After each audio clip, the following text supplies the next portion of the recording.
This video is primarily going to focus on the development of a government and political system in the colonies, and then it's also going to look at the way the people living in the colonies came to interact with that government structure. There were two different types of colonies in the New World: those that were controlled directly by the Crown, called royal colonies, and those that were controlled indirectly by the Crown via a group of business owners or managers called proprietors. In royal colonies, monarchs had more influence, and the monarch selected the governor of the colony, while in the proprietary colonies, the proprietors themselves selected colonial governors. There are only 3 proprietary colonies. These were Maryland, Pennsylvania, and Delaware. All the rest were royal colonies with the exception of Connecticut and Rhode Island. Connecticut and Rhode Island elected their own governors under self-governing charters. Most colonial legislatures, or local governments used for lawmaking purposes, were organized into a 2-house system. There was an upper house, known as a council, and the members of that upper house were appointed by either the governor or the proprietors. And then there was a lower house, and these were people who were elected via popular vote, and for the most part you had to own a certain amount of property to be able to vote in the colonies. A few important things to know about colonial representation is that not all parts of the colonial population were represented equally. Many backcountry residents were angry about underrepresentation. One significant example of this is Nate Bacon in Virginia.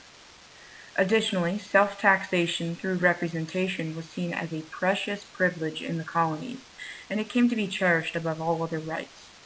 Lastly, colonial legislatures were in charge of paying the governor's salary, so often, in an effort to get what they wanted, they would withhold the governor's salary until he yielded to their wishes.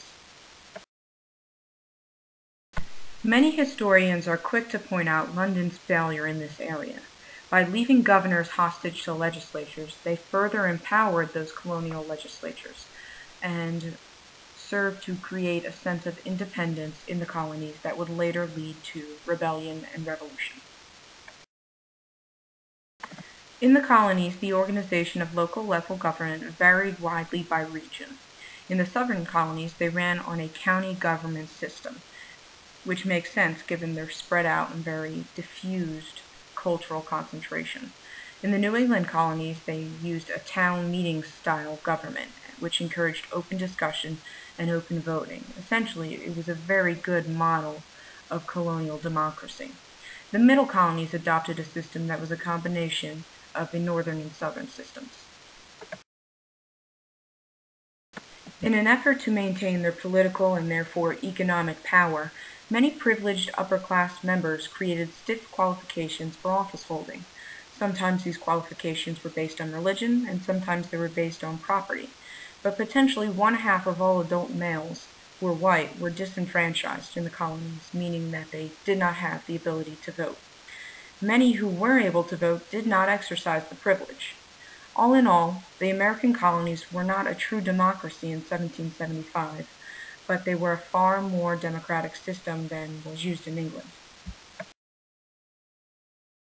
It's important to see that not only did the colonies develop a different governmental system in the colonies than England, but they also began to develop a different system or relationship with their government system in the colonies. An important example of this is known as the John Peter Zenger trial. Zenger was a newspaper printer who used his publication to attack New York's governor in 1734. As a result, Zenger was charged with seditious libel. Zenger argued that he had printed the truth, and therefore he should be found innocent. But the royal chief justice, who was presiding over Zenger's case, told the jury that the truth in Zenger's publication didn't matter, and it should not factor into their verdict. Essentially, the judge said that it didn't matter whether Zenger was lying or not, because he had printed negative things about the governor. However, the jurors defied the judge in the case and found Zenger not guilty.